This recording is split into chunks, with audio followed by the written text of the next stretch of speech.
Welcome to the Scottsdale Big Book Study, where we will study the Big Book of Alcoholics Anonymous. Today's date is Saturday, April the 6th, 2024. And my name is Tanya G., and I'm a grateful, recovered, compulsive overeater from Louisiana. I will be your host for today's study, and our co-hosts are Dottie S., Kathy M., of course, Harlan, and Johan. If you have any questions during the meeting, please contact either myself or any of the co-hosts by private message in the chat function. The chat function will be disabled until 5 minutes before the questions and answer session. Please note that the speaker, Harlan G., will be recorded for the duration of the study. However, the Q&A session which follows will not be recorded. We ask if you can please make sure to keep your microphone on mute at all times during today's study. And also, please turn off your video if you are exercising, eating, or if you need to step away from your screen for any reason. During the meeting, we will post the link to our seventh tradition. This money goes towards the cost of our Zoom account, the cost of uploading our recording, and we also send contributions to our intergroup and WSO. We will post a link to the previous week's recordings. These are available by clicking on the link that will be posted in the chat box. I will now turn the meeting over to Harlan G. Thank you, Tanya. Thank you very much. And I hope that everybody is having a great day. Thank you for coming. And I hope it's as astoundingly beautiful where you are as it is here in Scottsdale, Arizona this morning. It is just absolutely gorgeous. It's on the cool side, to be sure, down here in Arizona, but it is just beautiful, just beautiful. For thousands and thousands of years, there was no hope, there was no remedy, there was nothing that could be done for an alcoholic. Nothing. They were institutionalized, jailed, left for dead, God knows what. And for women alcoholics, it was infinitely worse. The abuses that women alcoholics suffered, the ridicule, the shame that was heaped upon them was even worse than what happened to the men. Much, much worse. And for thousands and thousands of years, it was surmised, it was philosophized that alcoholism was a matter of stupidity, of lack of character, of lack of discipline, lack of faith, lack of willpower, all the things that I heard as a child. You know, when I was a kid, I wasn't institutionalized. Maybe I should have been, I don't know. But I wasn't institutionalized, nor was I lobotomized. That happened too. I wasn't any of those things. But people would say to me, why don't you just push yourself away from the table? Why don't you just exercise a little willpower? Why don't you get yourself some character, some guts, young man? Because if you loved your mother, you wouldn't eat that way. And if you loved your dad, you wouldn't eat that way. That's what I was told as a kid. And for thousands and thousands of years, this sort of lambasting and bribery, this frothy emotional appeal. If you lose weight, I'll give you this. If you don't lose weight, I'll do this. You know, it doesn't work. It doesn't work. And along came thousands of years. Solomon wrote of alcoholism in the Old Testament, the book of Solomon. He wrote that he believed that alcoholism was an illness, but he couldn't prove it and he had no remedy for it. Notice I didn't use the word cure. I've said this before many times, but I want this sort of to roll into what we're going to say today. In the 1640s in England, there was a doctor, and his name was Dr. Trotter. And Dr. Trotter believed that alcoholism was an illness, but he couldn't prove it, and he had no remedy for it. In 1790, the very first Surgeon General of the United States, a man by the name of Benjamin Rush. He published a paper in 1790, and he wrote that he believed that alcoholism was an illness, but he couldn't prove it, and he had no remedy for it. And then along came Dr. William Duncan Silkworth, the little doctor who loved drunks. And William Silkworth, he believed that alcoholism was not a matter of willpower, that it was indeed an illness. And Dr. Silkworth believed that it was a twofold illness, that it was an allergy of the body and a twist of the mind. Now, this word allergy of the body, is a word that a lot of people struggle with from time to time. And I know I did when I came into OA. And people would say to me, don't eat Milky Way bars, you're allergic to them. And I'd say, that's a load of BS. I'm not allergic to Milky Ways. I eat gazillions of Milky Ways. I don't break out in a rash. I'm not sneezing. I don't have itchy, watery eyes when I eat Milky Way bars.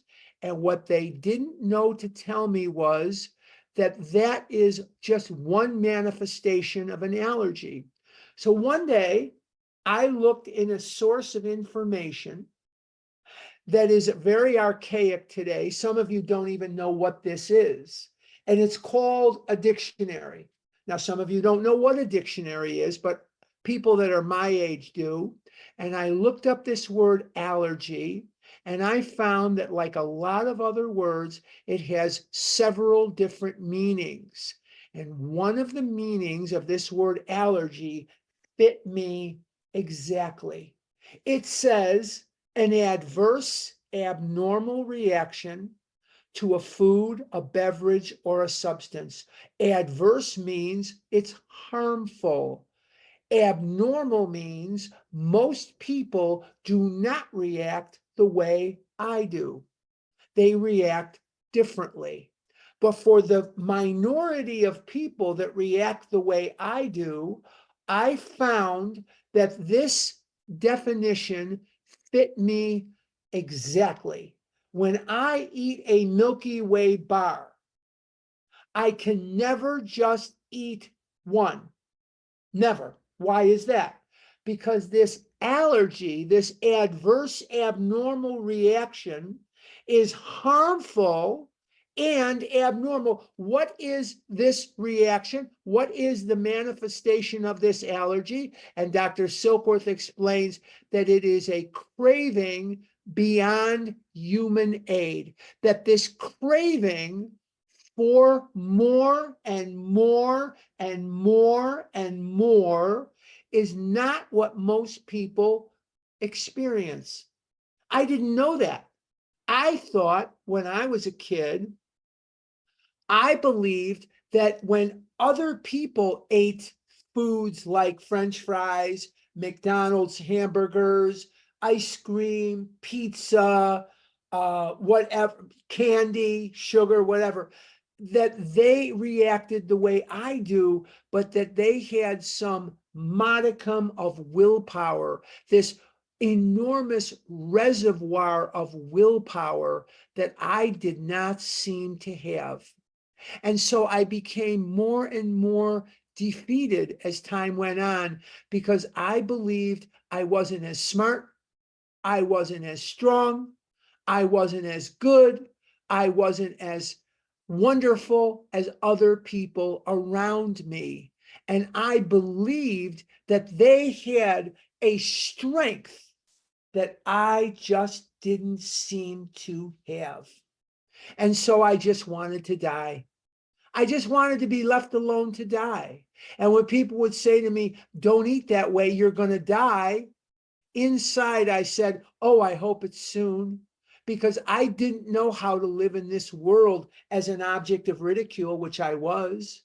I didn't know how to live in this world as a person who never went on a date, which I didn't until I was 35 years old. I didn't know how to live in this world as an emasculated person. I didn't know how to live in this world as a morbidly obese human being who couldn't get in and out of a car, who couldn't sit on furniture without breaking it, who couldn't walk, who couldn't stand, who couldn't do the things that normal people do. I didn't know how to do that.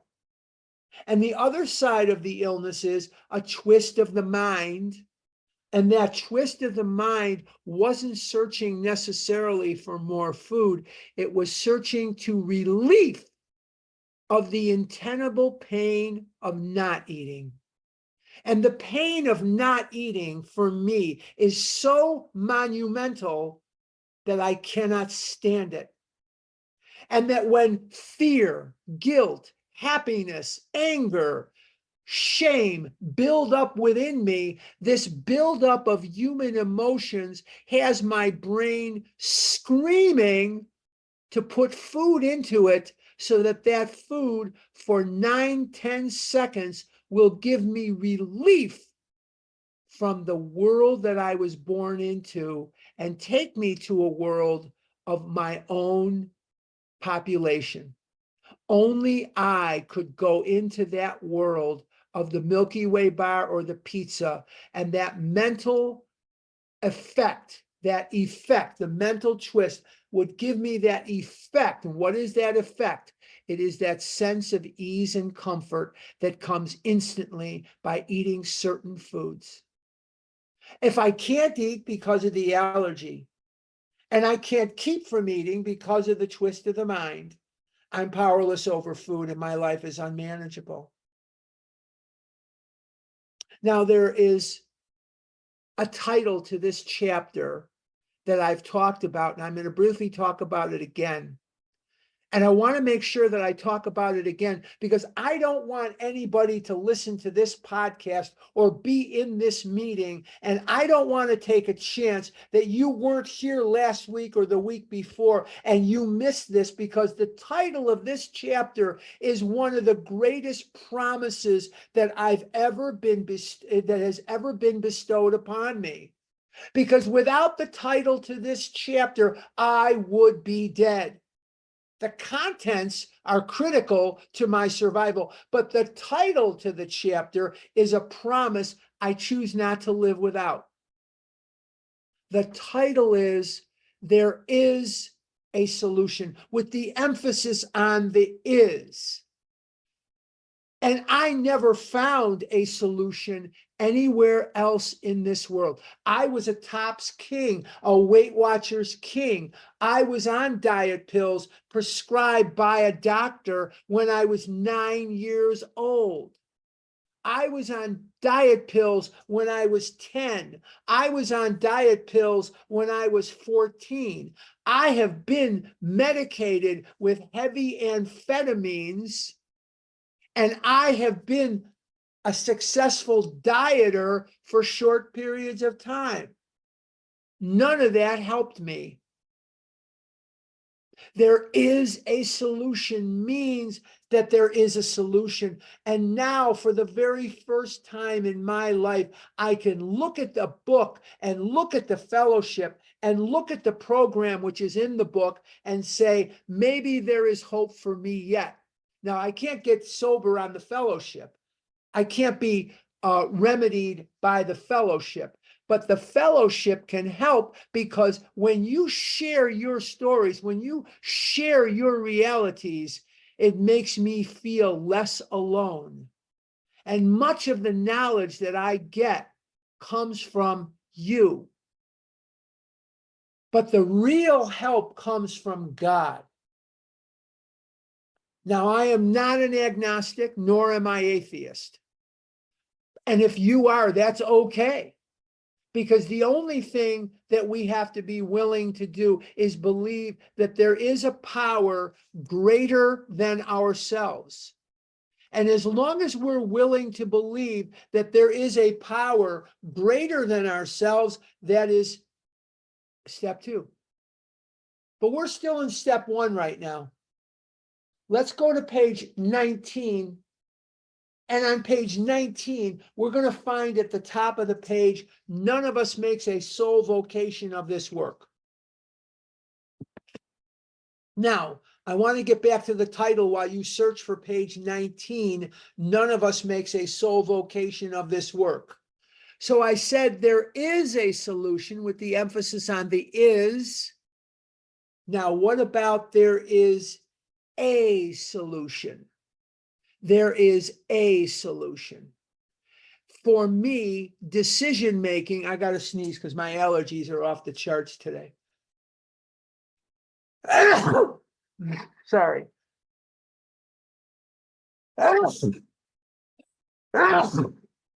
Everything in Arizona is coming up. And we're in the throes of spring. I was watching the Cubs game yesterday and it was cold as hell in Chicago. Oh my God, my head, my eyes are just killing me. These fakakta allergies are just rampant today. I'm going to just keep doing the best that I can, but the allergies are just rampant today. Where was I? Oh, there is a solution. There is a solution. One of the things that really is hard for me to do is to make a decision. And I don't like making decisions. I don't think a lot of people do. And that's why sales is such an important profession, because we help people hopefully make decisions that not only benefit us, but that benefit them. But making a decision can be hard. Now I don't have to make any decision. Not long ago, 2 weeks ago, I got a bridge in my mouth. I got a bridge in the front here. I had some periodontal disease, a lot of periodontal disease. And then I fell last September at Sky Harbor Airport in Phoenix. And when I fell, I was on my way back from Chicago. One of my teeth got loosened and one of them got chipped. So they had to put a bridge in. And I had to go to the store and I had to get a product by which I could floss with water underneath the bridge, because you don't want to lose the rest of what you have. And I couldn't decide for the life of me which one to buy. So I asked a friend, what do you have? And he told me, and it was the best decision. But that's how I made the decision. I just mimicked what he had. And I thought it was a great decision. But I normally have a problem. But because there's a solution for me. Now, some of you may recover with OA literature. I'm not knocking it. That's great. It says in this Alcoholics Anonymous, we do not have a monopoly on God. Maybe some of you recover in other ways. That's okay. I'm not here to judge you. I'm not here to pass judgment on what you do to recover, what you do, what you believe in, what you think, what you say, what you do. That's not my business, not even close. For me, there is a solution. And that solution is the big book of Alcoholics Anonymous. And that's the only method that has been effective for me. I'm not saying it's the only method that's going to be effective for you. I'm just saying it's the only method that has been effective for me. Now, so the title of the book, There is a Solution, or There is a Solution, works either way to give me comfort, to give me solace, to give me faith that everything is going to be okay as long as I do the work. Page 19. None of us makes a sole vocation of this work, nor do we think its effectiveness would be increased if we did. And that flies in the face of what they originally wanted. And what they originally wanted was three things: a book, which we all have, to a chain of hospitals, because hospitals were reticent to treat alcoholics because A, alcoholics almost never got better, and B, they're famous for not paying their bills. So a lot of hospitals didn't necessarily want alcoholics in their midst. So they wanted to start a chain of hospitals, and Dr. Bob was going to be in charge of the hospitals. And they also wanted to have paid missionaries going forth through the country and proselytizing the AA way of life to alcoholics. Well, now he says, we think it's effective. Nor do we think its effectiveness would be increased if we did, because in the time between 1935, when this original idea came about, and 1937, 38, he learned that in order for the message to be carried, it not only must have depth and weight, but in the presence of somebody getting paid to carry it, it's not going to work. I wonder how many of you, of the many who tune in this morning, and I'm flattered that you're here, how many of you would tune into this if you found out I was getting paid to do this? I think it would sour you. It would definitely sour me if I found out that somebody was doing this because they were getting a paycheck. What we give, what we have, what we are, what we do has to be free. Now, that's not to say if a book is written that somebody doesn't make money on it. Bill Wilson made money on the big book. He was paid a royalty for writing the book. The income of Bill Wilson in the last years of his life was over $2 million a year. In the last years of his life, he supported Ebby financially, and Bill made a lot of money from the sale of the big book, the 12 and 12, and a book called As Bill Sees It. He made quite a large sum of money, but none of what he's giving you here is something that he, gets paid a royalty on. Who recovers, who doesn't, whatever. You see the difference? Okay, good. Now everything goes to the AA, goes to AA itself. Nobody gets any royalties. They're all dead. But okay, now the next sentence here is extremely important. And as a sponsor, I have to be on the lookout, because people come in here with what I call a diet mentality. And that diet mentality is this: I'm going to lose my weight. And when I lose my weight, I'm out of here. Now, remember that this is a disease of the mind and a disease of the body. And the weight that you carry is only a manifestation of that disease. It is not the disease itself. Food is not the problem. Food is the solution to the problem. What is food the solution to the problem? It's the solution to anger, happiness, fear, jealousy. It's the solution to this buildup of human emotions. And when you are born as a compulsive overeater, you are scared to death most of the time. You are angry much of the time. You see the world that we live in, and it scares the crap out of you. If somebody would have said to me from ages 0 to about 20 years ago or 25 years ago exactly, how do you feel today? If I was honest with them, maybe a little more, but if I was honest with them, I'd say, I'm scared to death. And they'd say, what are you scared of? And I'd say, everything. And they say, that's crazy. Maybe it's crazy for you. It's not crazy for me. I'm a compulsive overeater, and I'm uncomfortable in the world I was born into. And the only thing that makes me comfortable is pizza and French fries and ice cream. And when I'm eating pizza or ice cream or French fries, I'm not scared for about 9 seconds. That's why your brain wants you to eat those things. But losing the weight is not the end of the line.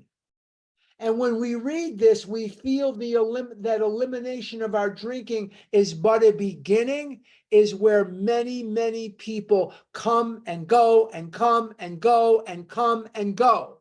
Because they come in, they lose their weight or some weight, and at some point tell themselves, I've got this now.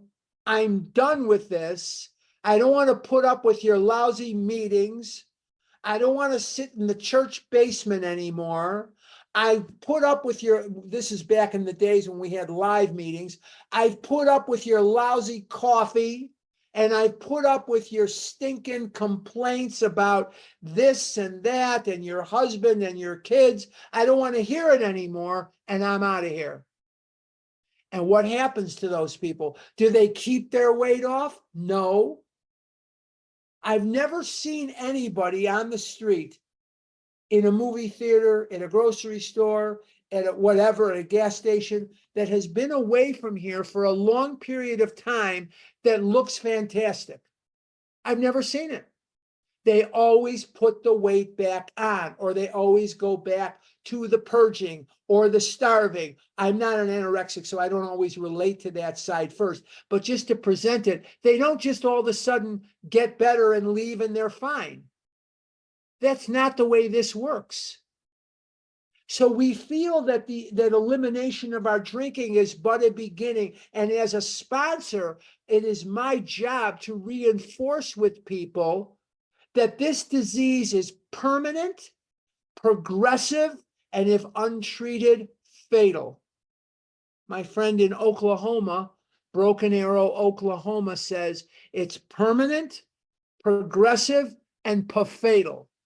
Permanent, progressive, and fatal. He likes to have the 3 Ps. So by losing the weight, which I've done on diet pills, I've done by dieting. There are people dieting with group support right here in OA right now.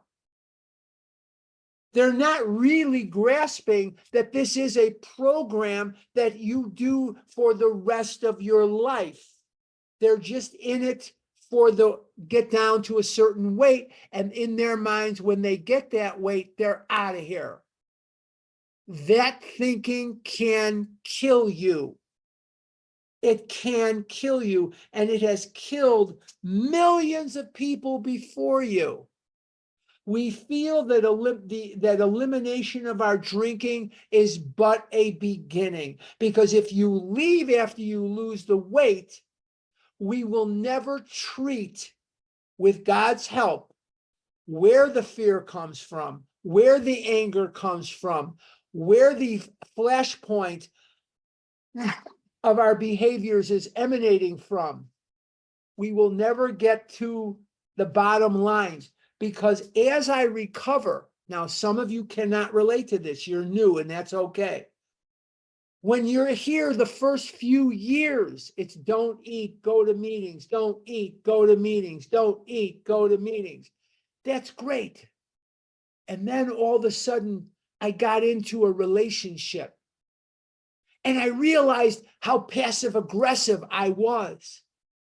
I got in touch with how much I resented things from my past, not just people, but what I missed out on. I got in touch with how scared and selfish and dishonest of a person that I am by my nature. And I got in touch with that if I keep doing self-esteemable activities, that liking myself and being at peace with God through service and self-sacrifice for others, and through prayer, through meditation, through this conscious contact with God, that I could have a harmonious relationship with myself and God. That I don't have to wake up every morning and hate to be alive. I could get up in the morning and I can say to God, I'm glad to be alive. Thank you for this day of life. This is the day you have made. I will rejoice and be glad in it. I can serve somebody else and not have expectations that they're going to act a certain way or they're going to give me something. That's freedom. But if I would have left on the day that the scale said, okay, you're under 400, you're under 300. If I would have left on the day that my cardiologist said to me words I never thought I would hear a doctor say, your weight is fine. I never thought those words came out of a doctor's mouth. I thought I was supposed to keep doing what I was doing until I got down to what I weighed in May of 1954, 5 pounds, 11 and a half ounces. So I thought I was supposed to get back to 5 pounds, 11 and a half ounces, 18 inches long. That's what it says on the birth certificate. City of Chicago, County of Cook, State of Illinois, Mount Sinai Hospital in Chicago. I could show you. It says 5 pounds, 11 and a half ounces. Am I supposed to keep going until that's what I weigh again? Maybe that's what I thought. But there's so much more. Don't sell God short. He will bring miracles into your life. He will bring awareness into your life. He will bring peace into your life. He will bring an understanding into your life. He will bring a calmness into your life that you cannot conceive if all you do is concentrate on how much do I weigh. Now, do I need to know how much I weigh? Yes, because I need to know I'm not gaining. I was ready to rip my window out yesterday. I weighed myself. I had a great week food-wise. I lost 0.2 of a pound. Now, is that fair? I lost 0.2 of a pound. I'm 69 years old. It doesn't come off. Let me warn you, lose it now because it doesn't come off the way you think you deserve it to, or you're gonna. Ain't gonna happen. Ain't gonna happen. So the bottom line is, if you quit because you've achieved a certain body weight, you are just like the child who goes to the circus and you've got that nickel. I'm going back 100 years. You've got that nickel from your mom.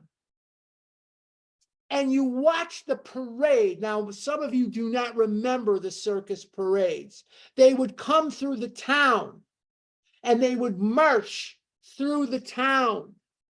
And the circus was always at either Shriners Temple, a Medina Temple in Chicago, or the International Amphitheater. There was the Shrine Circus in Chicago, and there was Barnum and Bailey. And the elephants would come, and the giraffes, and the monkeys, and the clowns. It was spectacular to see the parade of the circus. It was spectacular. But how dumb would it be to go to the parade and not go into the circus? The parade is the losing of the weight. Go inside. Watch the circus.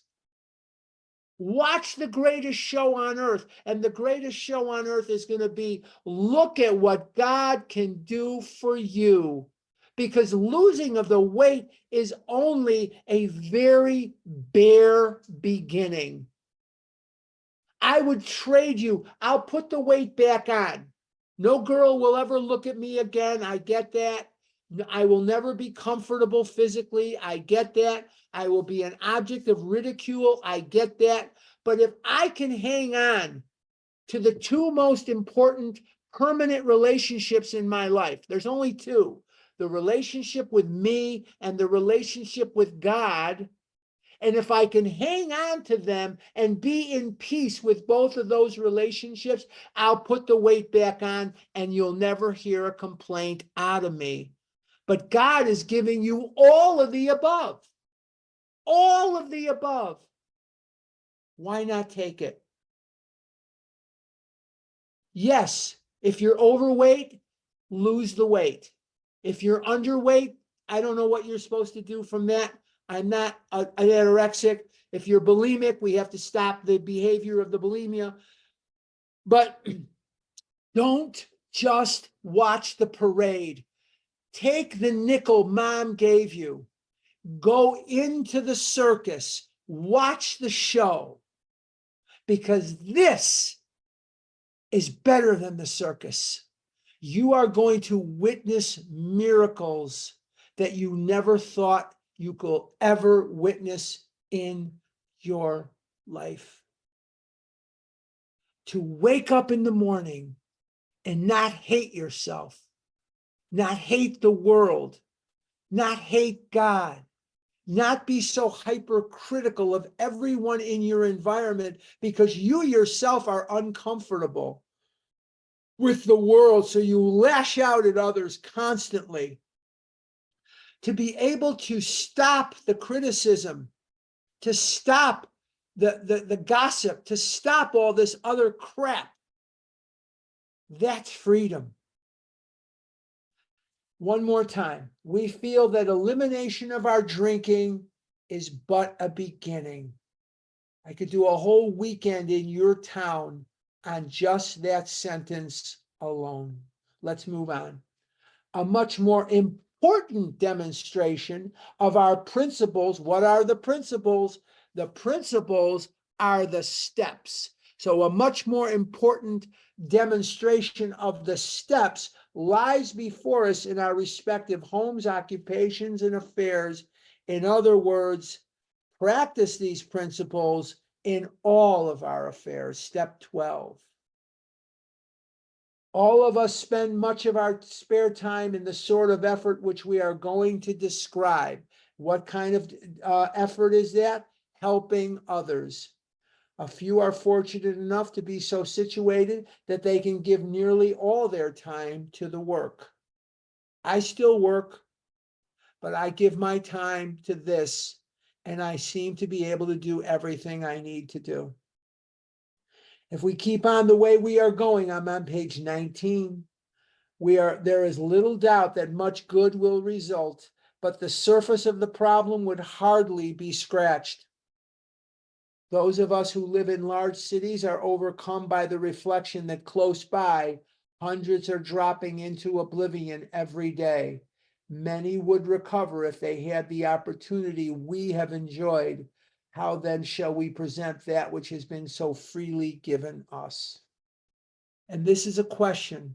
Do I walk up to people on the street and say, I've noticed you're morbidly obese. Would you like to go to an OA meeting with me? That probably won't work very well. Show the world what this program has done for you. Live the program.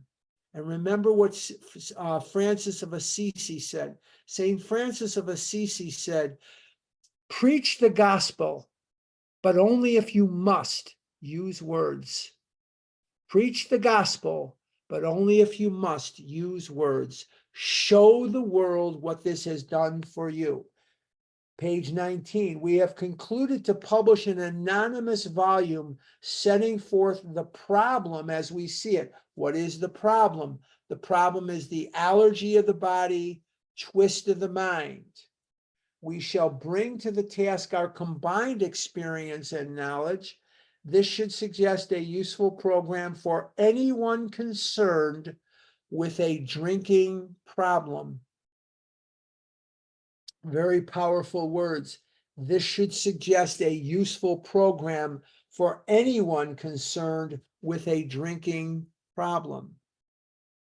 Of necessity, there will have to be discussion of matters medical, psychiatric, social, and religious.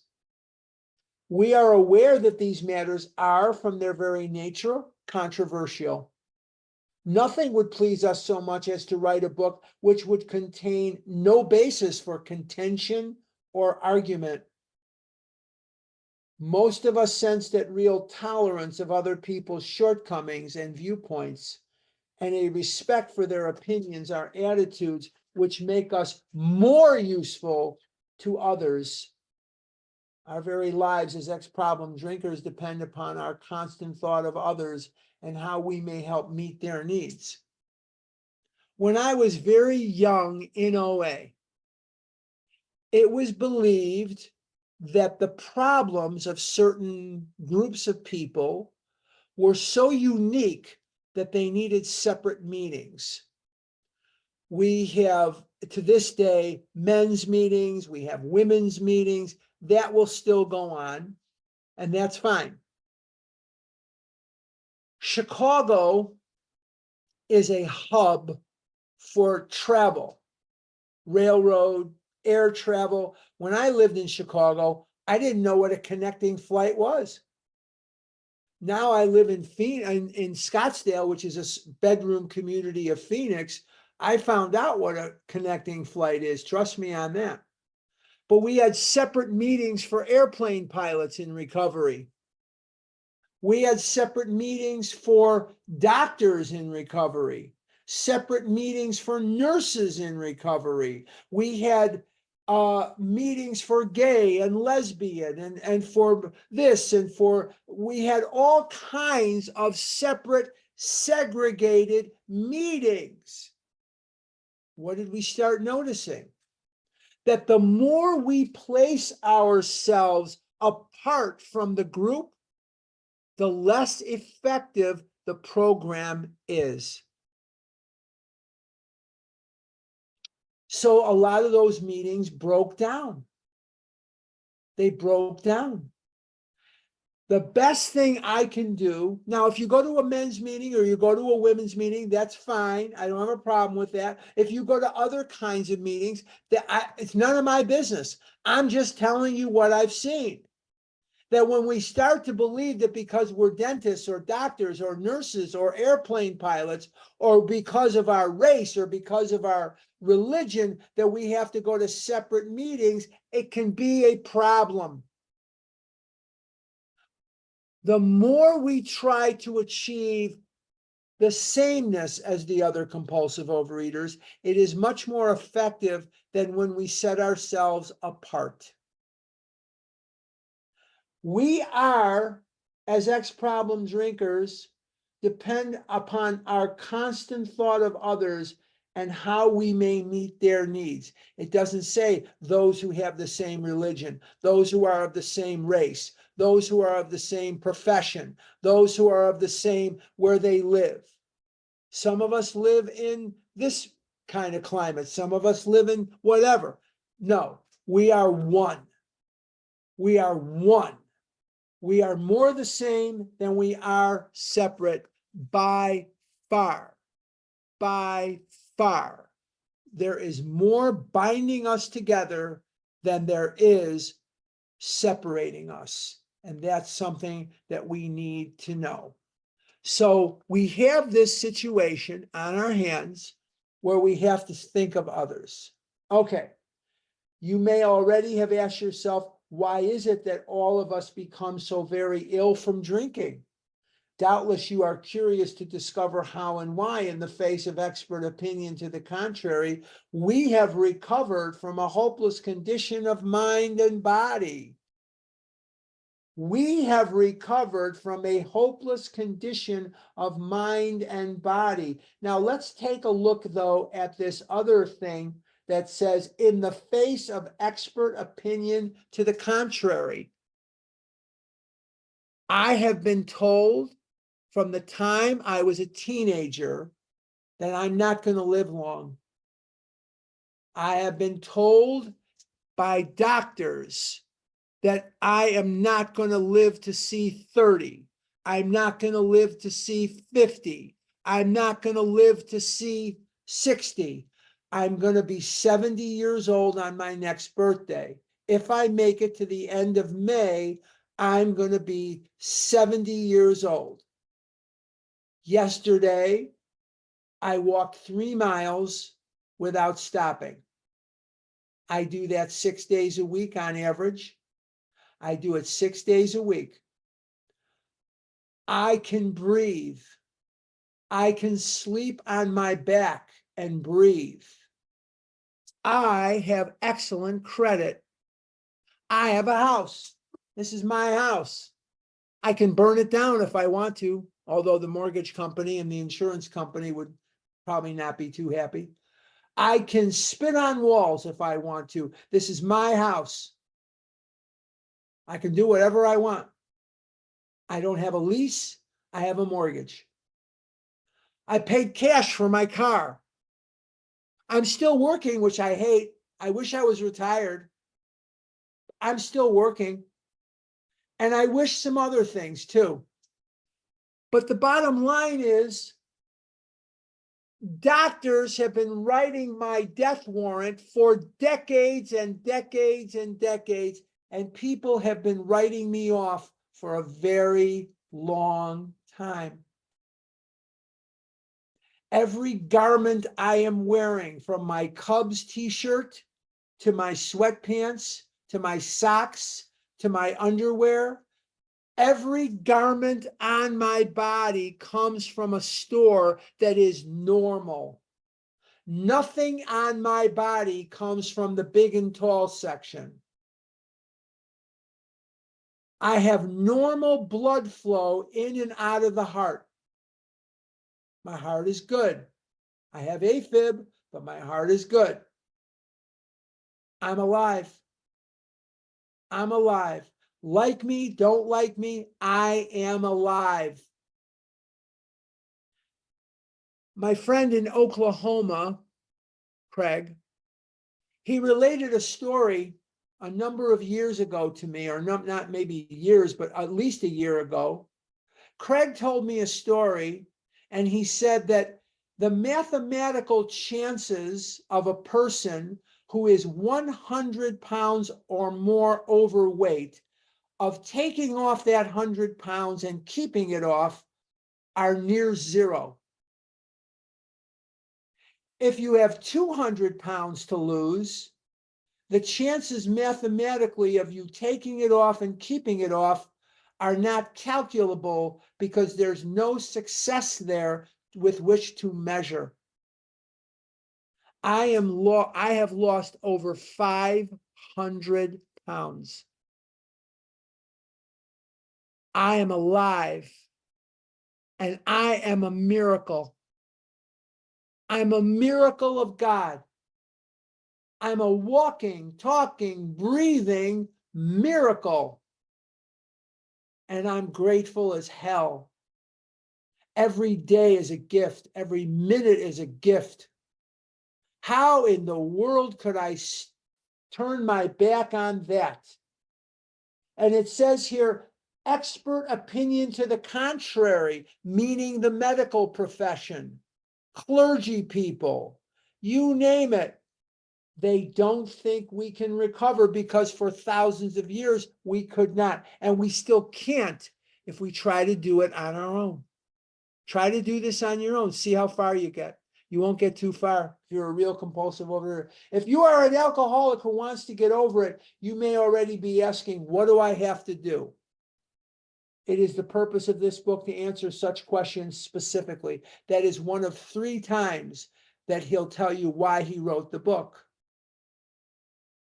It is the purpose of this book to answer such questions specifically. And this book is the only book I know of that will answer these questions completely and specifically with clear-cut direction.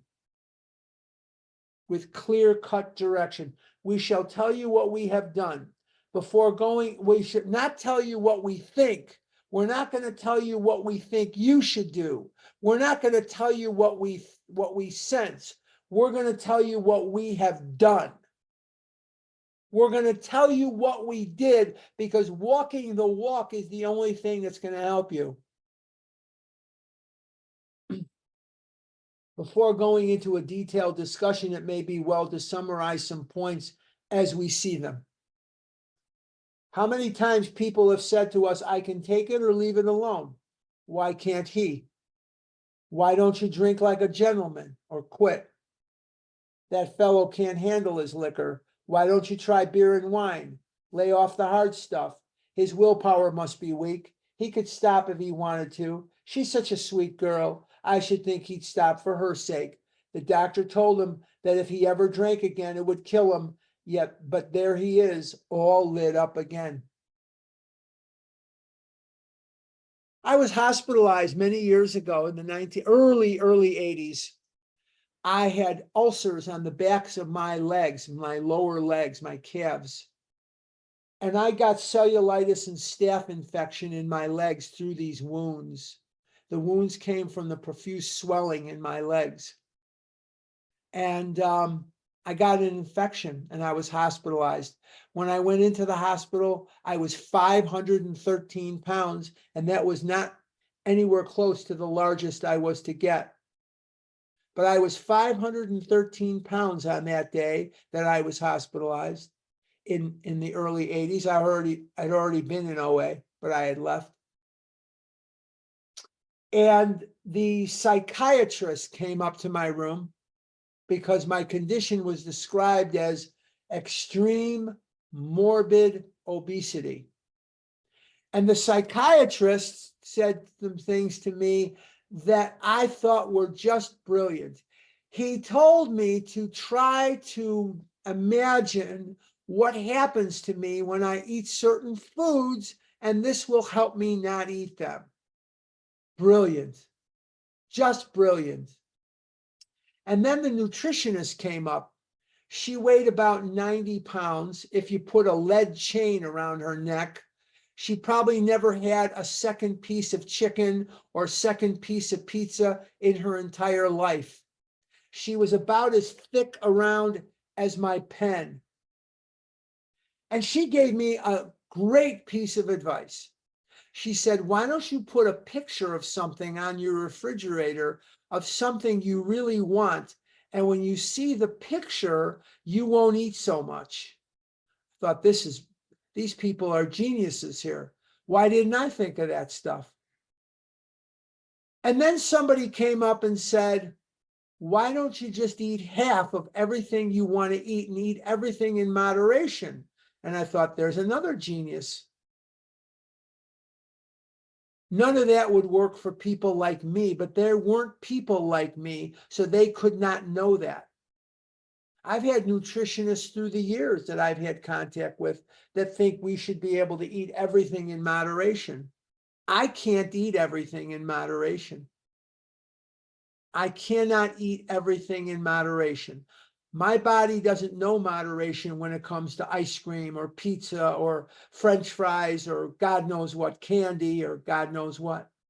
There is no moderating me once I get that stuff in my mouth. There isn't. So this paragraph is exactly what I have faced my entire life. Why don't you eat half? Why don't you just do this? Why don't you just do that?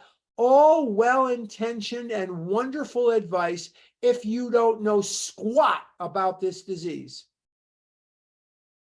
For the people that don't know squat about this disease, that advice seems sage. Sage. Brilliant. Maria's not here today. She always says, brilliant, brilliant. Maria from Ireland. She always, I think Audrey says it too, but I know Maria says it for sure. That's great advice, but not for people like me. The best advice I ever got in this program is shut up and do what I tell you. That was one of my first sponsors. Shut up and do what I tell you to do. There's a famous picture of Bill Wilson driving a car and he's smoking a cigarette, and the caption is, shut up and get in the car. For a long time, I thought shut up and get in the car was the first step. The best piece of advice I ever got is shut up and do what I tell you, and you'll be okay. And the more I did what that man told me to do, the better my life got. And the more I lied to him, or the more I evaded what he told me to do and did things my way, the worse my life got. Shut up and get in the car. I know it sounds harsh, but it is about the best piece of advice I could ever give anybody. Look at a picture of something you want and you won't want to eat so much. Were that it were so simple, my friend. Oh, if only it was that simple. I would love it. But it's not that simple. It's just not. Let's continue. Now, these are commonplace observations on drinkers, which we hear all the time. Back of them is a world of ignorance and misunderstanding. Boy, there's a world of ignorance and misunderstanding when it comes to this. We see that these expressions refer to people whose reactions are very different from ours. There's the understatement of the century. Their reactions to food are very different than mine. When I eat pizza, the more of it I eat, the more of it I want. When they eat pizza, the more of it they eat, the less of it they want. They'll eat a piece, maybe two, they're done.